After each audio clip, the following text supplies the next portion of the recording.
Hello, and welcome to the Beyond Social Media Show, the podcast for marketing, advertising, public relations, and digital communications specialists.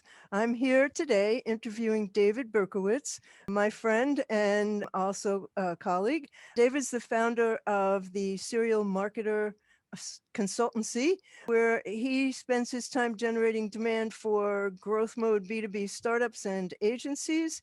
He's the founder and also director of the 2,000 member serial marketers community, of which I am a member. His prior roles, he has a quite stellar community background. His prior roles include marketing for video production marketplace Story Hunter, leading strategy at social listening firm Sysomos, serving as CMO of publicist agency MRI, where there was some pretty wonderful campaigns, co-founding the emerging media division of Dentsu's agency 360i. He's also the author of the wonderful book, Berkey's Marketing English, which we'll talk about later. He advises clients like Dedicated AI, Lucidity, Content, the Shorty Awards, Entrepreneurs Roundtable Accelerator, and the Numa Accelerator. David has contributed more than 600 columns to outlets like Advertising Age, MediaPost, VentureBeat, Adweek, and so many more. And he's spoken at, get this, more than 350 events globally. Hi, David. Welcome. Thank you for taking the time today. Here's what I'd like to know. What was your first job in your life? My first job was camp counselor for 8 summers, like that, and babysitter. All that went hand in hand. So, how did your first job contribute to your career success? I learned so much from that because being a camp counselor was the most tiring job I've had. Really? The one version of that in the education space that was like an extreme version of that was when I was in college in my senior year. I spent a semester working with this unit for autistic children and severely autistic children. I couldn't do that for more than a semester. I don't know how people dedicate their lives to this. Very It's difficult. so challenging, just the amount of repetition and rigor you need to really that kind of treatment stick. It's incredible. So much of it was, I remember getting trained as a counselor in training when I was a CIT, and the director of the program, Jack Gruenberg, I can still picture those initial meetings and what he would do. And like camp director Julie Rockwood talked about quite a bit there in Westchester County in New York, is so much of it was talking to people on their level. And I'm even saying people here intentionally because most of my constituents were 5-year-olds. So this is a group I had to talk to. But even little things that make a big deal, that when talking to someone who's half your height, get down and talk to them at eye level, right? Like crouch down and have that conversation, because if you're towering over them versus actually talking eye to eye, it makes a really big difference. Another one of those things that Jack would talk about was don't feed them soggy chips. It's crazy how much of this I retained, by the way. Like 30 years later, I'm telling you almost verbatim what was going on in those CIT meetings. All of this that I'm sure I can still do better. They figured out so much. So all of this I do keep drawing from, and especially when the weather gets warm and I'm like walking through Madison Square Park, I can smell summer again, especially in days when I wouldn't have a face mask blocking me from smelling everything. And then it does come back to me. I remember my first jobs too, and they were dog walking and and babysitting. And you do learn things from then, especially about not arguing with your boss. But that's a whole nother topic. How long did it take you to ramp up the serial marketers community to 2,000 members? 2.5 years. It's funny to talk to some people where some people like that happens so quickly. And for me, it's been very slow because I see every member coming in. I see those days early on where people aren't really posting much, where there isn't much going on, where early on, would this still be a thing a day from now, a week from now, a month from now? I wasn't sure. I could talk to you about meetings from 30 years ago. I can tell you what was happening 2 years ago when I didn't know if this had that staying power. Bringing some good people together. You were one of the first members, so thank you. And it was clearly resonating enough with some of the right people who I was thrilled to have there. but communities are tough, and most don't last. Most don't last as this one has, especially with an active member base. So I take nothing for granted. Well, you know, David, it seems like you are always available to members. I see you on Twitter, I see you on LinkedIn, but I know that if there's a question in the community, you're right there. How do you stay so organized? I know you're homeschooling your daughter, serving clients. How do you organize a typical day, or is there such thing as a typical day? I appreciate the other side of it is I see all the areas where it goes wrong.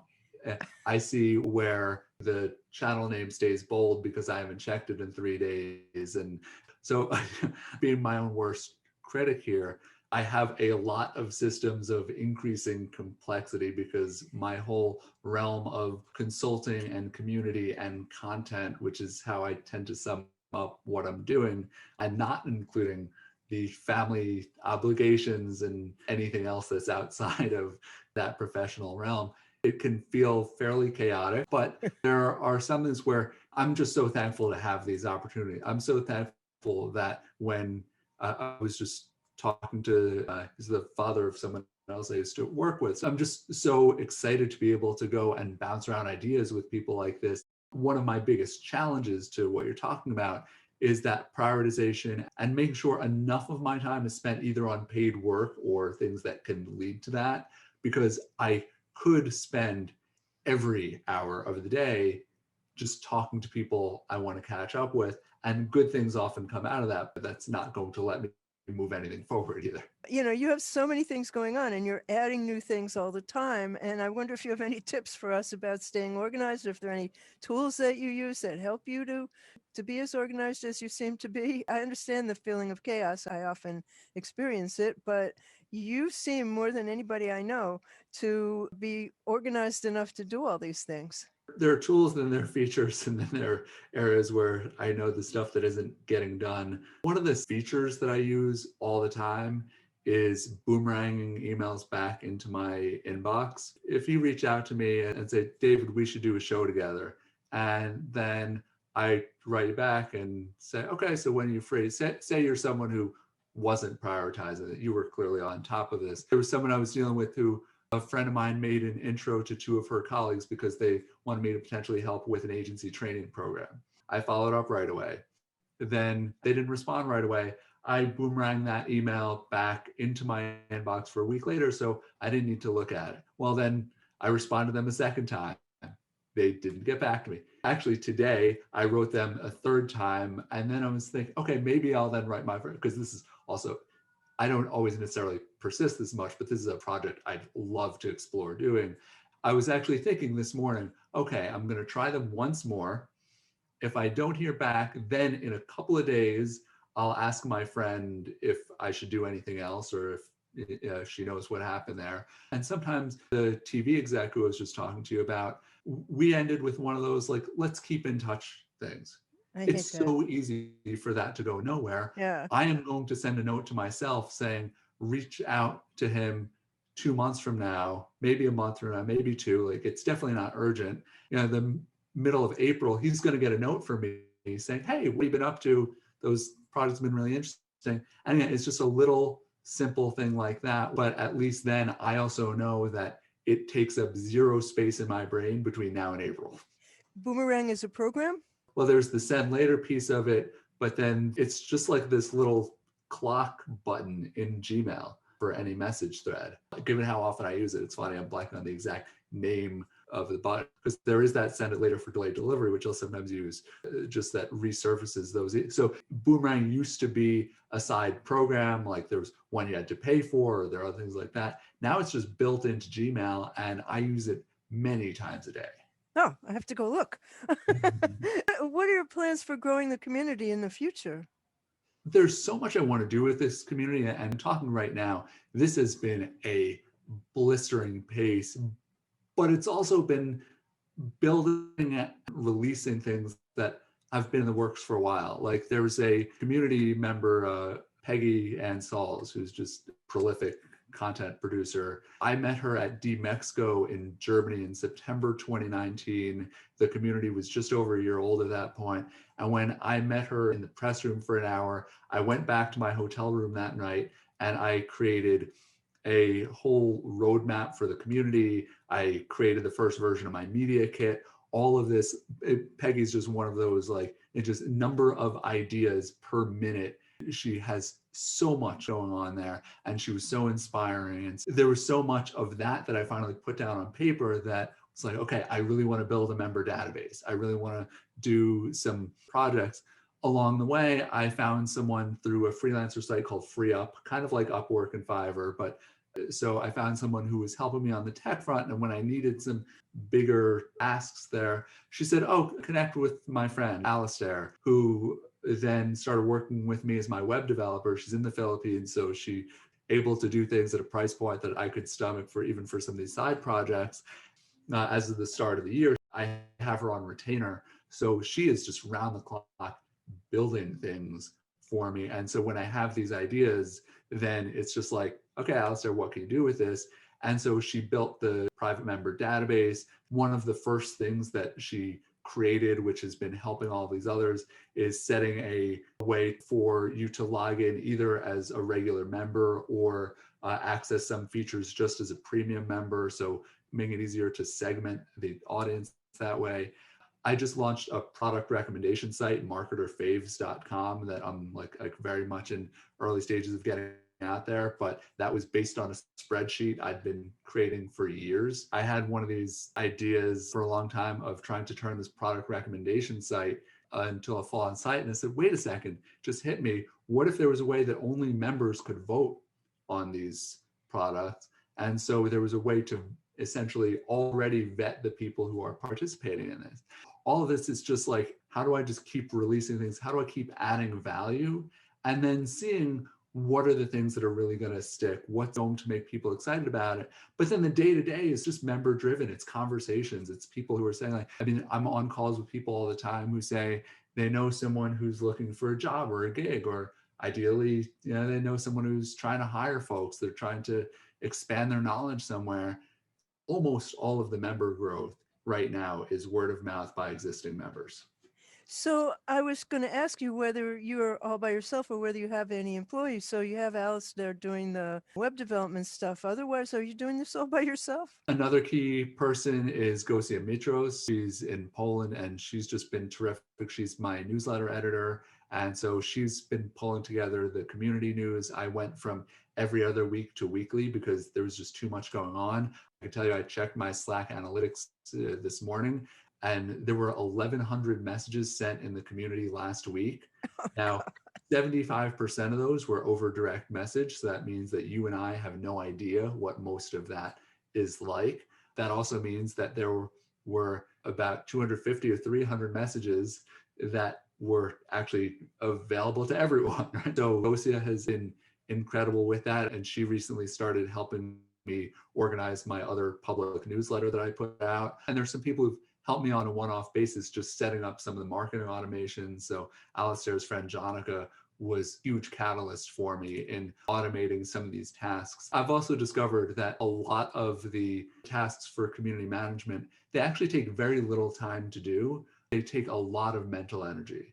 So if I know I'm always going to have to spend just the 5 minutes a day doing X, Y, and Z, it's taking up way more than those 5 minutes a day. And that's why, like Gosia with her editorial work, it's not a ton of hours that goes into what she does, but it's that dedication and focus. And yes, she does it faster and better than I could do it. So well, that's the thing we're always trying to explain to our clients, you know, like, yeah, this may not take a long time, but it took 30 years to get here. It takes a huge amount of expertise, and the energy that you put out is formidable. So I wonder, have you had investors in the community, or are you seeking investors, or is this all self-funded?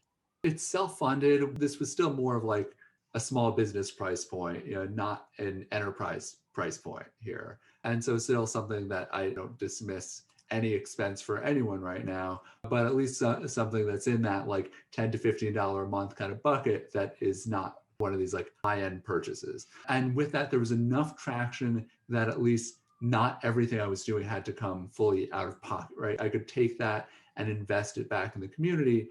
And the hard costs, like even with the freelancers I'm working with and staff that's helping, it's still fairly modest. And most people are surprised, even though I was talking to another community organizer, and like their investment, they need these sponsors spending 5 figures with them to be able to justify this. Like, you know, You'll I get there. yeah, and I'm able to keep things in check. So at some point, like I've thought back in mind, should I try to pursue investment? Should I try to do that even as a way to justify spending more of my own hours on the community development side? But yeah, as of now, members are funding some of this as well. Sponsors here and there, Talkwalker recently, phenomenal sponsor. So even for relatively small campaigns like that, they add up and just help validate what I'm doing and keep this moving. You've had some pretty stellar roles in agencies, and I wondered what motivated you to start your own consultancy. Well, a reorg at Publicis, that didn't help. So being forced into fending for yourself. I love people with 1 or 5 or 50-year plans. I'm really not one of those people, or not someone who's particularly good at it. I first came up with a name for my consulting work based on speaking at an event, because I was on my way out of Publicis. I called the folks at iMedia and said, you wanted me there, but you wanted me affiliated as the CMO of MRY. When I get to your event, I'm not going to be the CMO of MRY anymore. First of all, do you still want me there? And they were very gracious and said, yes, please come. But then I said, well, wait, what am I going to put on my name badge? So the company name, which also I can thank the great Aaron Strout for my whole business name. I still probably owe him royalties on this, because Aaron Straub of Upstream. Aaron Strout, the CMO of W2O Group.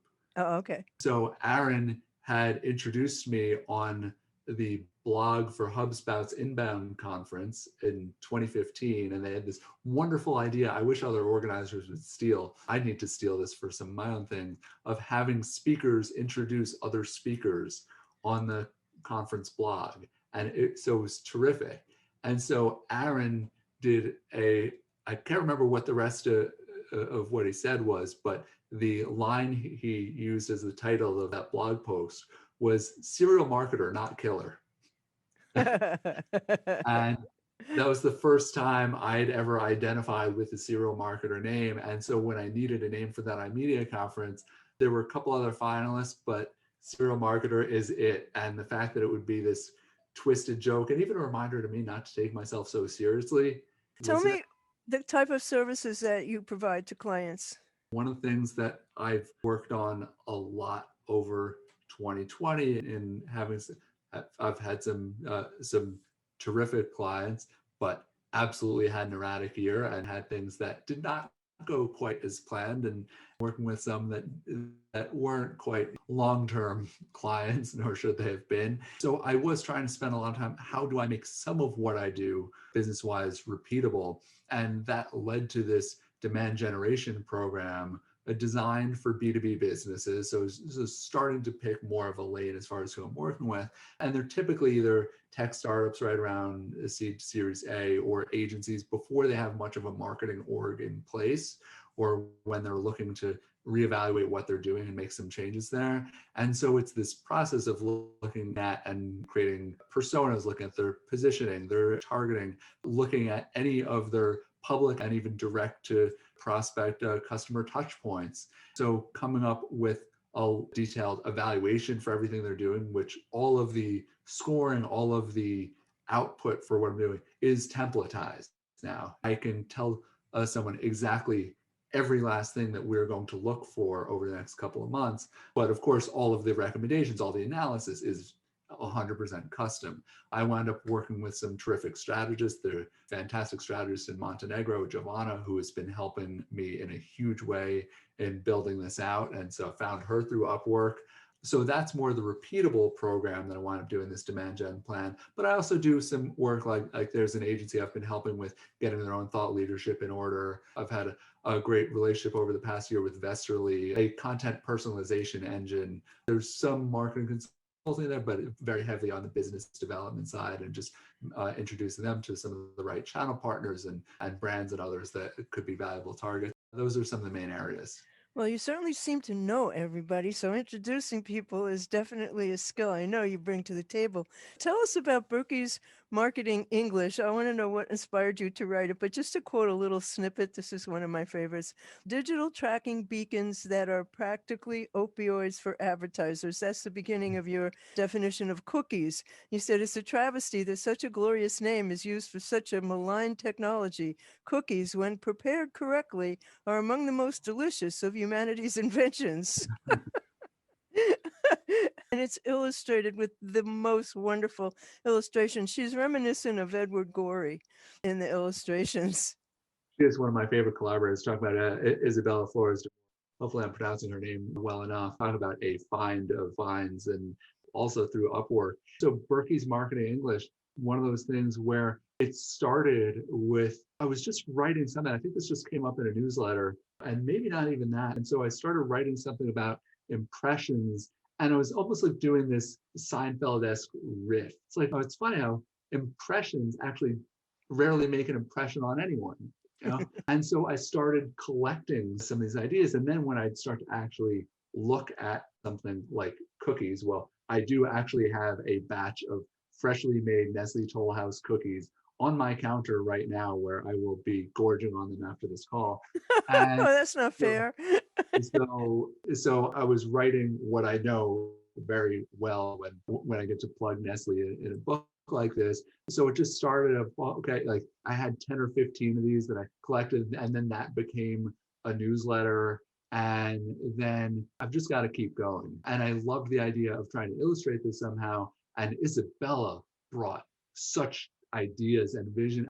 So Isabella, she's college, she's very, very young for someone who's illustrating like this, but she has such an old soul to her. So I was writing this, and there was a little bit of this dodginess that came out of it. And there was just a natural voice that evolved for what became like writing, writing in encyclopedia, a very strange thing to start.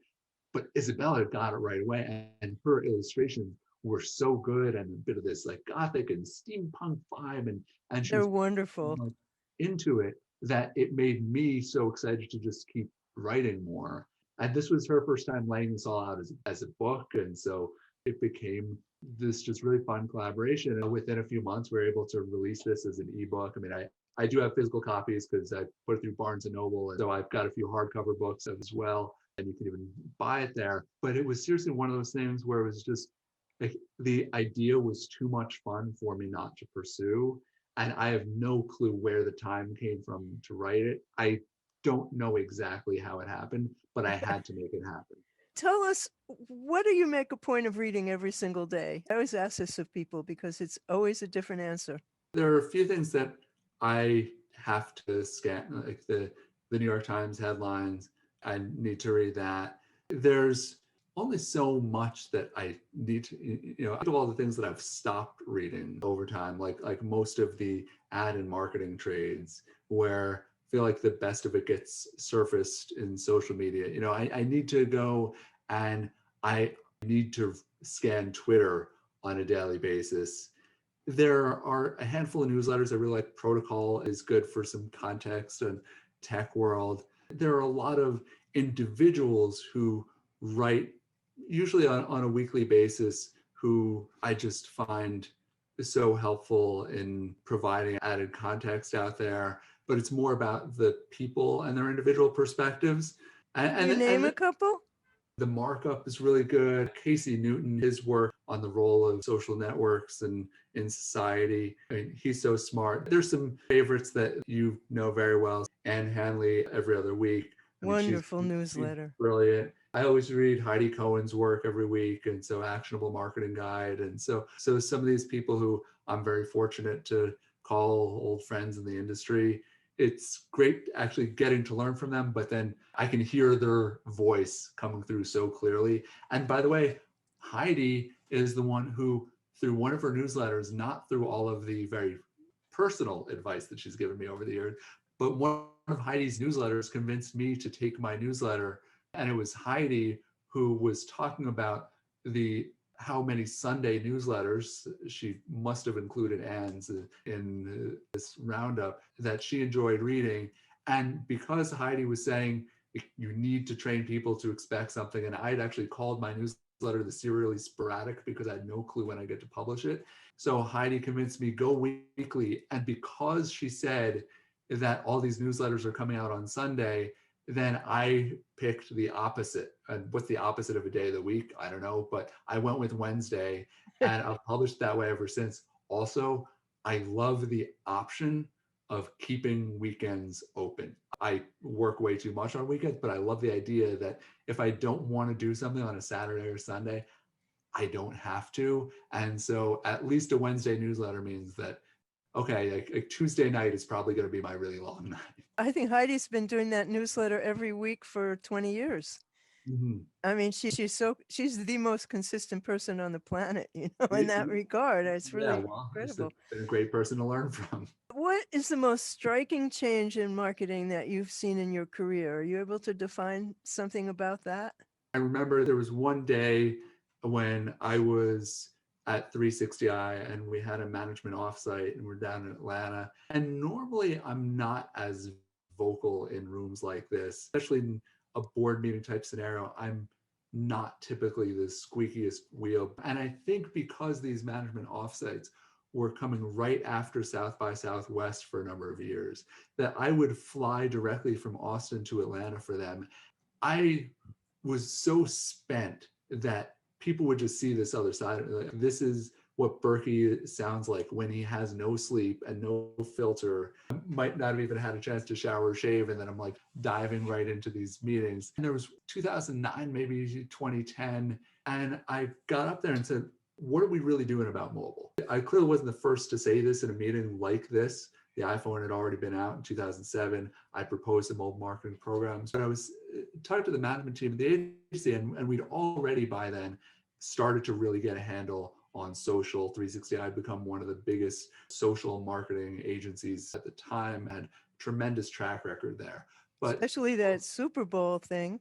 Well, the Super Bowl helped bolster the reputation. Tell everybody what that was. So that one Oreo tweet, the lights went out. At this point, I should even know offhand which year this was. But I think it was 2003, but I'm not sure. 2013, something like that. Oh, okay. So the lights went out. It was a big moment. So all of Twitter's going crazy. What's happened at the Super Bowl? And so Oreo came out with this perfect visual and this quick tweet that said, you can still dunk in the dark.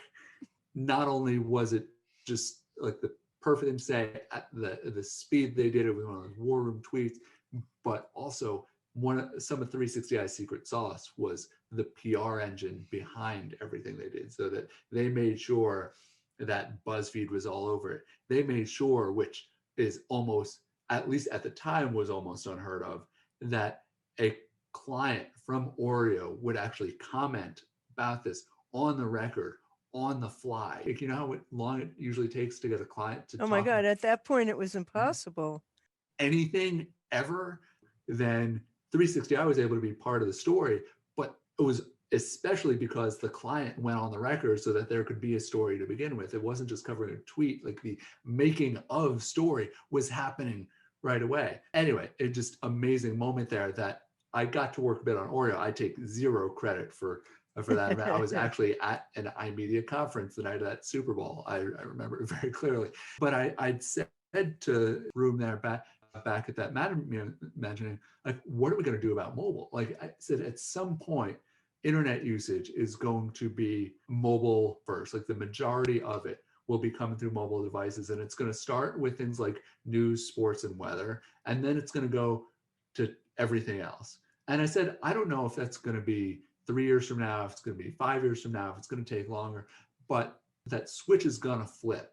If we want to not only just have a thriving practice that is mobile ready, mobile first, but if we just want to stay relevant, say it was 2010, if we still want to be here in 2013, like we need to get our act together on this. And so that kind of change and something like that wasn't, while for social, we could create a social marketing practice and have a gifted team of community managers and social strategists and influencer marketers and researchers who are all part of that. Incredible. But for mobile, it had to be part of every single person's job. That was, you can't just outsource this to the mobile person. Right. That was a pretty big shift. I wonder, what did you study in college? Psychology undergrad. So if somebody's thinking about a career in marketing now, which is so much more complicated to enter into these days because there are so many marketers, if someone is thinking about that, a young person thinking about entering the marketing, what would you recommend to them to study and then kind of how to position themselves to actually get a job? Well, depending on the day, I might first say run like hell. I had a wonderful conversation recently with Thomas Kolster, who runs Goodvertising. And so he called in from Denmark to one of the serial marketers video chat talks that we've had, because he was talking about how marketers are increasingly able to steer companies to be a force for good and not just greenwashing or lip service, but to actually direct these ships to go at more of a positive impact on the world. That was a recent enough conversation that I'm feeling more upbeat about it. What I do tell, I'm very active with the Binghamton University Marketing Collective and just joined a virtual career fair that they had in January. What I talk to students about is to take advantage of all of the learning opportunities. Maybe it's your show, maybe it's Heidi's newsletter. If you're into Twitter, follow folks on Twitter. If LinkedIn is more your thing, don't send a million friend requests, but follow people there who you find interesting. Follow agency CEOs, follow CMOs, just follow people who are in the weeds, whose careers excite you. Interact with them if you have something to say, like their stuff if motivated to do that. Look for communities, look for other people to connect with, where be part of that. And also there's that kind of access that younger folks have that people just didn't have. I didn't have this when I was coming out of school. This wasn't available then. There are enough of us out there who are accessible. Someone comes and asks you a question, and if someone says, I was reading your blog, I was watching your show, so how'd you get into that? And what do you recommend? Like, you're probably going to actually give them something really useful to go with. You could say that again. We were coming out of school. So, Yeah. so do that, but then also try to learn by doing somehow. Like, how little cost there is in buying a domain and setting up a website, in creating a Twitter or Instagram or TikTok account. This stuff doesn't have to be so public. It doesn't have to be about work.